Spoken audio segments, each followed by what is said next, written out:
From London, the National Broadcasting Company presents War Telescope, a review of the war week and a forecast of possible developments to come. War Telescope features Elmer Peterson of NBC's London staff, a veteran reporter of the European scene. For his regular Saturday report, we take you now to London. This is Elmer Peterson in London. Here in Britain, we again have the feeling of waiting impatiently, waiting for the curtain to go up on big developments. The great new air offensive against Germany is partly responsible. So are the rumors that the long-awaited conference between Stalin, Roosevelt, and Churchill has been arranged for.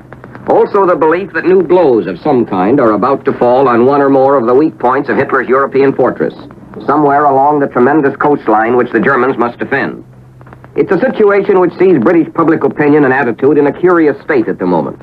There's an obvious impatience here and an obvious irritability, and it comes forth in 100 different ways. This may be due in part to war weariness, to the natural effect of plunging deeper into another dark and dreary winter. But it's also due to a sense of urgency, and to the feeling that there's nothing to do but wait now. And one result is that the British people don't react in the old way to speech-making, to reviews of the war, to reminders of what's been achieved. Perhaps because their faith in Allied leadership is stronger than ever. Perhaps because the average Briton is convinced that a master plan of Allied strategy is underway. But the British realize, too, that the secrets of that strategy can't be revealed. And this makes them restless. It limits them, after all, to endless discussion of Britain's post-war problems. It makes them sensitive to such things as the announced release of Oswald Mosley, Britain's fascist leader, who has been in prison since the war began.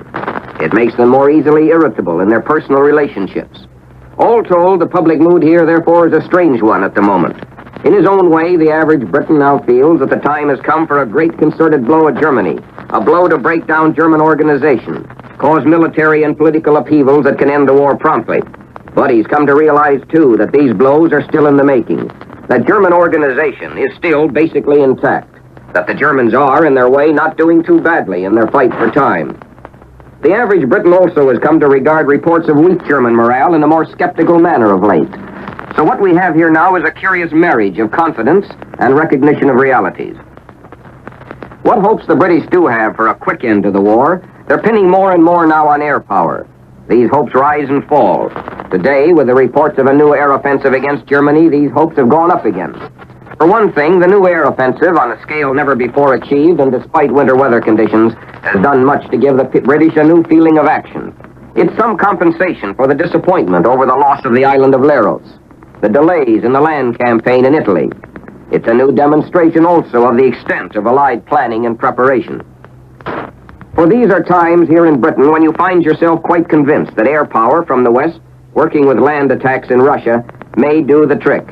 Here in Britain, where we have known the devastating results of modern air power, you read of these raids on Germany with your own private feelings of how terrible they are. The thought, how can the Germans stand it, crosses your mind immediately, and for good reason. And there's one simple question to be raised now about the war in Europe. It's taken for granted here that the Germans will break eventually, that sooner or later that highly organized German war machine is going to crack. But it can crack in one of two ways, or both, namely on land or in the air. Either way, the results will be fatal.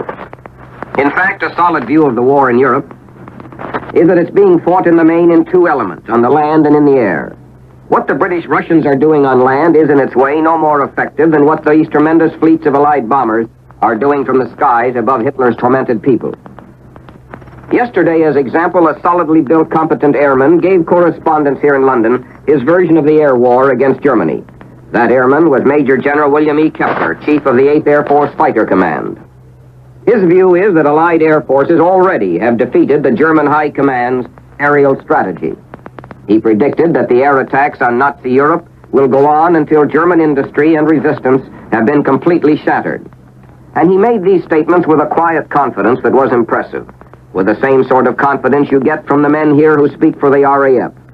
The simple and yet clearly understandable point that no country can survive once its defenses against modern air attack are beaten down.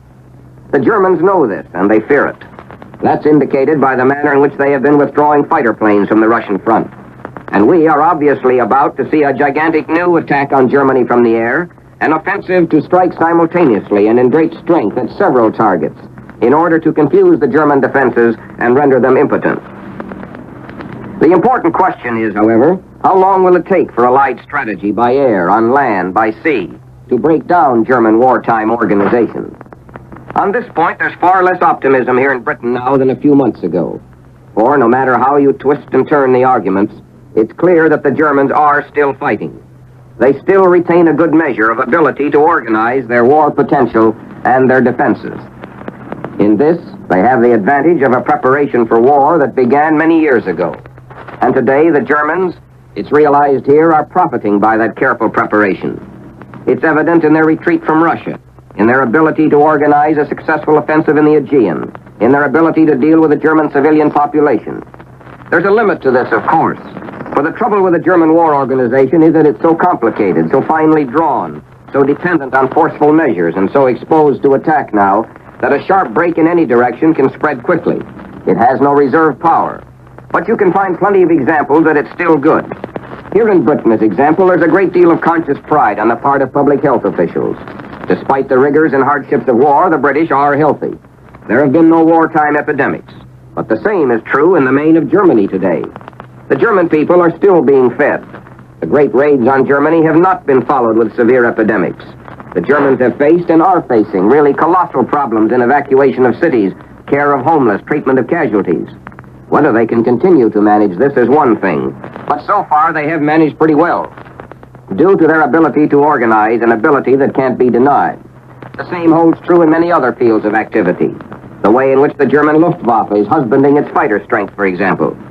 In other words, we are now engaged, as the British see it, in a phase of the war which is a race against time.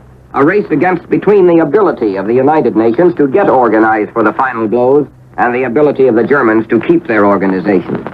The master plan of the Allies is not designed to crush each and every German division, to eliminate every German plane from the skies.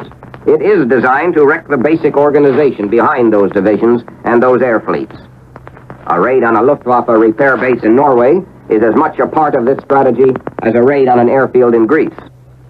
The Germans are struggling to make their defense organization more intact. We are working to prevent them. At the moment, there's a campaign here in Britain, therefore, to beat down the idea that Germany is going to crack wide open very soon, from the inside.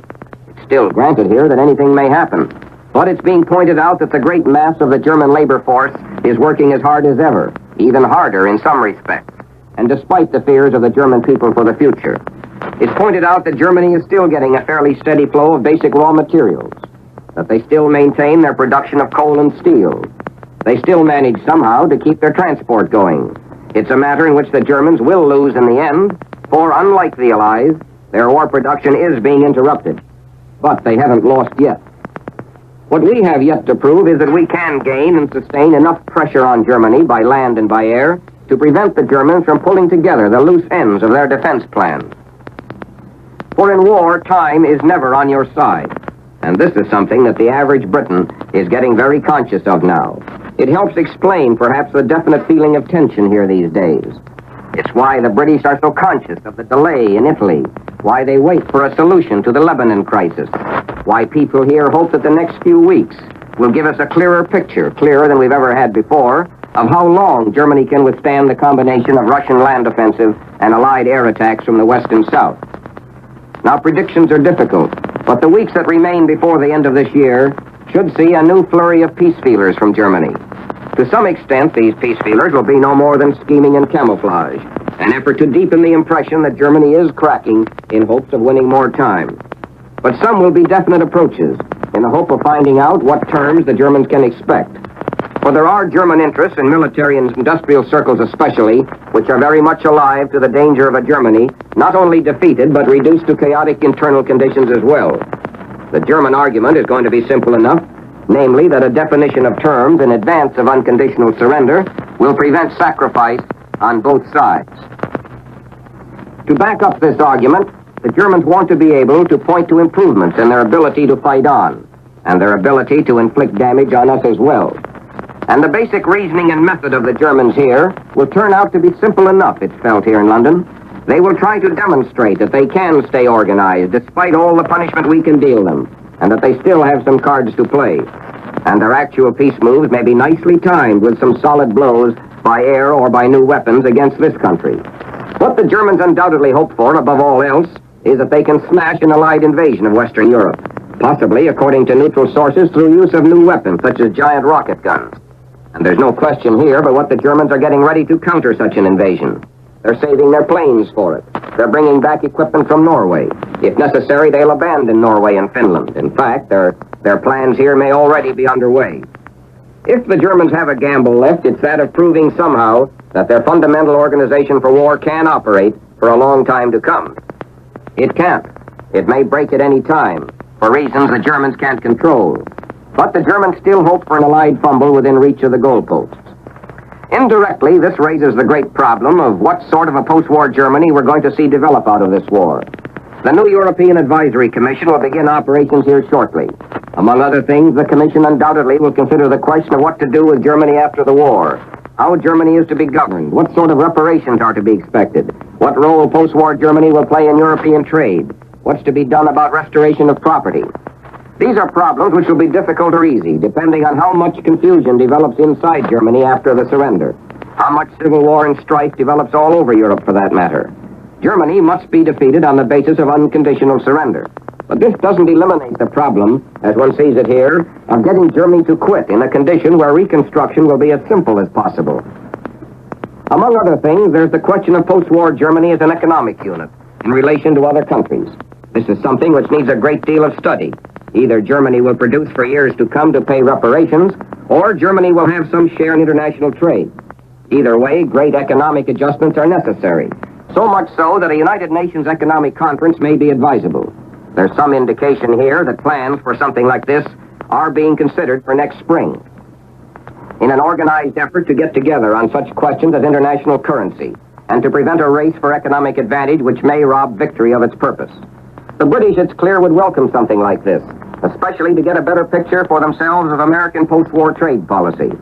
But if an economic conference is held, if such a conference indeed proves practical and feasible, it should be held before the war ends, before the sweet flavor of a post-war boom in world trade dulls our perceptions of the economic pitfalls that lie ahead. Meanwhile, the war remains. Within a few days now, American fighting men here in Britain are going to celebrate Thanksgiving Day. They'll sit down to a Thanksgiving dinner with their own thoughts of previous such dinners at home, with their own thoughts of when they'll be home with their job finished. For most, the Thanksgiving dinner here will be only a brief occasion, with work as usual.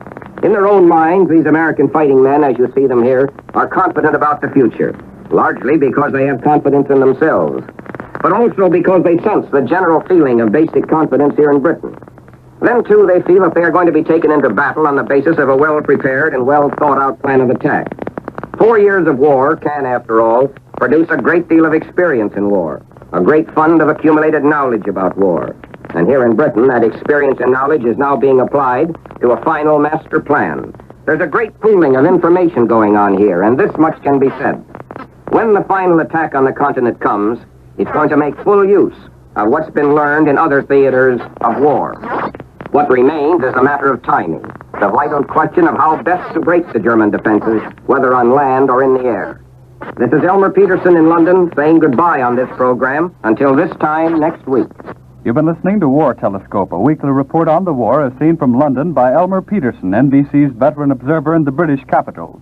Mr. Peterson is presented each Saturday at this same time over most of these stations from New York.